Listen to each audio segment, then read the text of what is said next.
Belum tidur lagi nih. Kena tangkap sudah. Gurau-gurau. Hai, Assalamualaikum guys. Alhamdulillah, bertemu lagi kita pada video kali ini. Seperti biasa, aku selalu mendoakan agar korang dan keluarga sihat sentiasa dan dijauhkan dari segala wabak penyakit seperti COVID-19, insya-Allah. Sebelum kita memulakan pembahasan, kalau korang suka dengan video dari channel ini, jangan lupa untuk subscribe supaya aku lebih semangat untuk upload video di masa yang akan datang. Terima kasih. Pada kesempatan kali ini, aku akan membahas sekaligus membuat review tentang filem yang bertajuk Detour 2013. Filem yang bergenre thriller ini mengisahkan di mana seorang lelaki yang baru sahaja mengalami kemalangan lalu terkambus di dalam tanah. Bagaimanakah kisahnya? Tanpa menunggu lama, jom kita mulakan.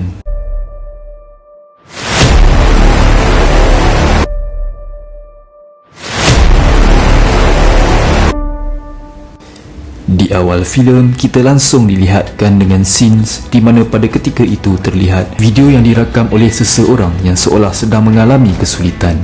Kesulitan apakah yang dialaminya? Disingkatkan cerita, scene pun beralih kepada seorang lelaki yang baru sedar dari pingsan. Lelaki itu kemudian seperti sedang mengalami kemalangan. Selepas itu, lelaki ini pun mula melihat keadaan di sekelilingnya.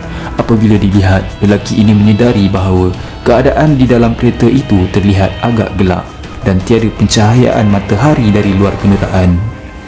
Lebih tepat lagi, apa yang dialami oleh lelaki ini sekarang ialah keretanya sedang terkambus oleh tanah.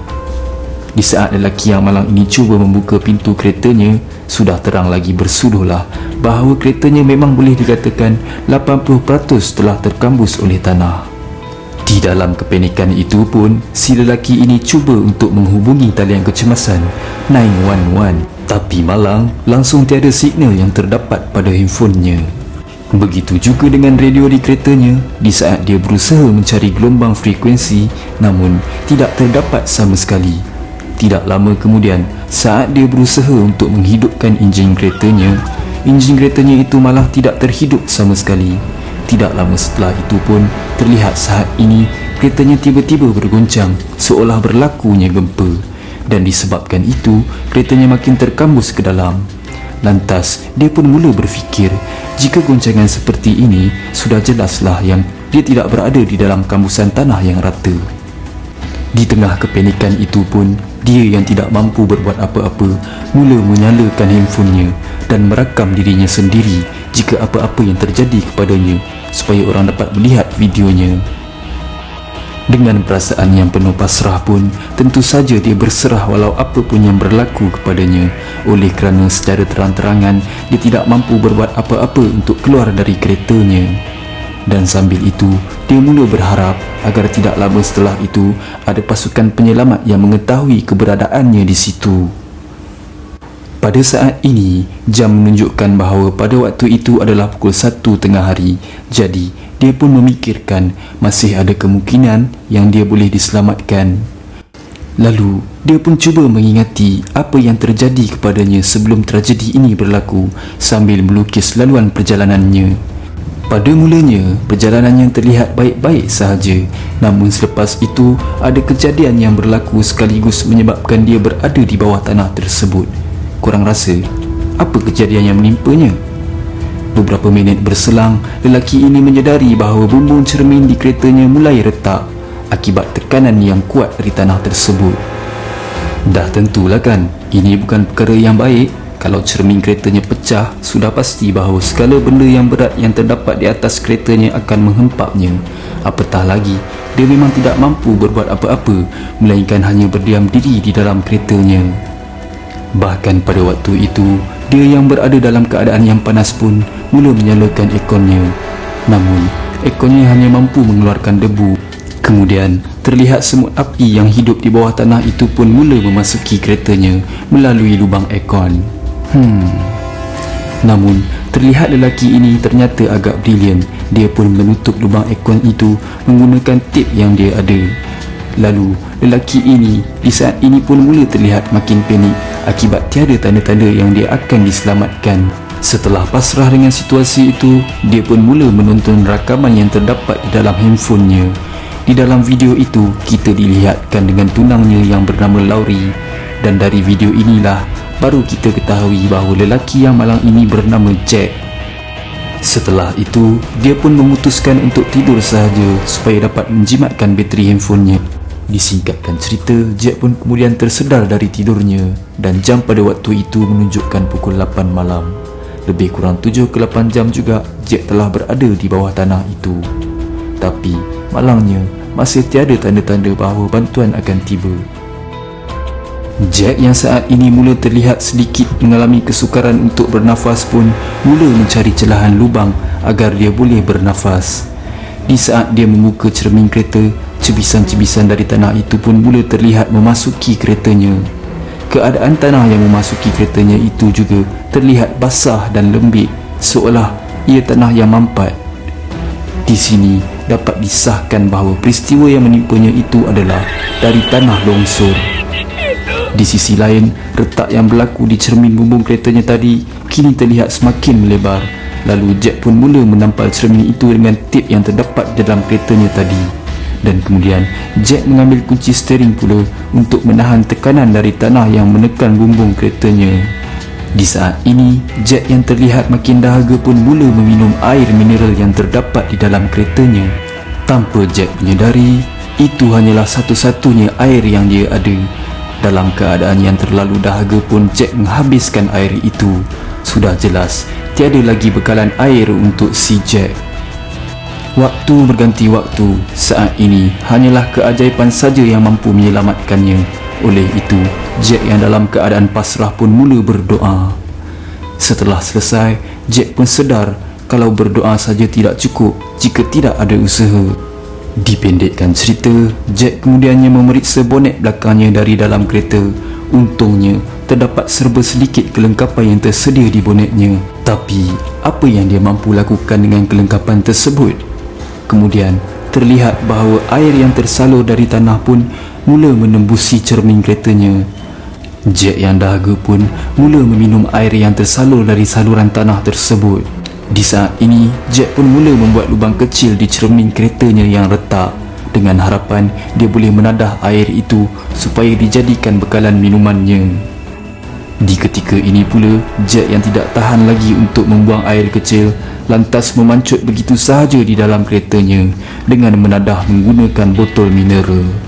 Kemudian, Jack mula mengambil bahagian dari kerusi lipat yang terdapat di dalam keretanya untuk dijadikan corong.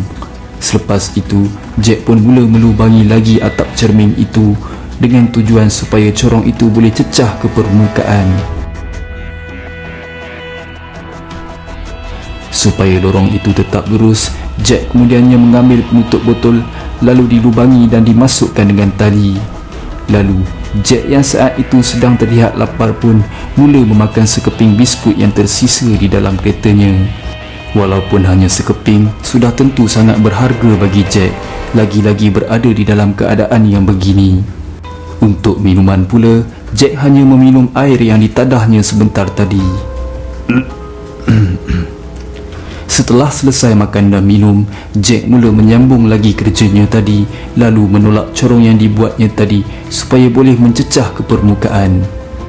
Tidak lama setelah itu, kadar oksigen di dalam keretanya pun mula kehabisan. Di saat itulah, Jack mula membuat satu lagi lubang supaya dia tetap boleh bernafas dari lubang itu. Tapi, nampak seperti makin lama makin sukar dan semakin keras untuk corong itu menembusi permukaan. Saat ini, Jack yang dalam keadaan tidak memiliki banyak tenaga pun mula menolak lagi dan lagi semampunya supaya Jack boleh bernafas melalui corong itu. Setelah itu, Jack pun mula memeriksa lubang corong itu jika terdapat cahaya yang dilihat. Ternyata, terdapat sedikit cahaya yang dilihat di lubang itu dan jarak dari permukaan ke kedudukan Jack lebih kurang 3 meter dalamnya. Di saat itulah Jack mula menjerit dengan harapan kalau ada sesiapa yang lalu di kawasan itu dapat mendengar suaranya. Kemudian, Jack pun mula menggunakan corong itu untuk dia bernafas. Oleh kerana oksigen di dalam keretanya pada waktu itu pun makin kehabisan. Kemudian lagi, Jack mendapat idea supaya corong itu menjadikan tempat untuk mengeluarkan asap dengan tujuan asap itu boleh dilihat oleh orang lain. Namun, api dari kertas yang dibakar Jack itu kemudiannya tiba-tiba marak. Untungnya, Jack sempat memadamkan api itu. Kalau tak, dah sah-sah Jack dipanggang hidup-hidup oleh dirinya sendiri. Sedih.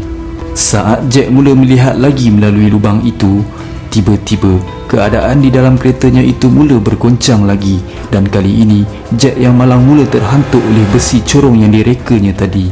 Dan sekali lagi Jack pun pingsan dan tidak menyedarkan diri.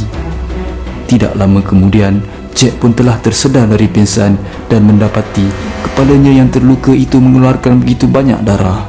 Saat itu juga Jack pun membuka baju mejanya dan tali pinggangnya untuk membalut kepalanya sekaligus menahan pendarahan di kepalanya yang sedang terluka. Diakibatkan oleh pendarahan yang banyak, Jack pun hanya mampu terduduk diam dalam keadaan yang lemah sambil memikirkan cara supaya dia boleh selamat dari tempat itu. Tidak lama kemudian, luka di kepala Jack pun mula terlihat seperti sedang bernanah. Sudah jelaslah kan, mungkin bernanah disebabkan keadaan tempat yang kotor dan banyak kuman.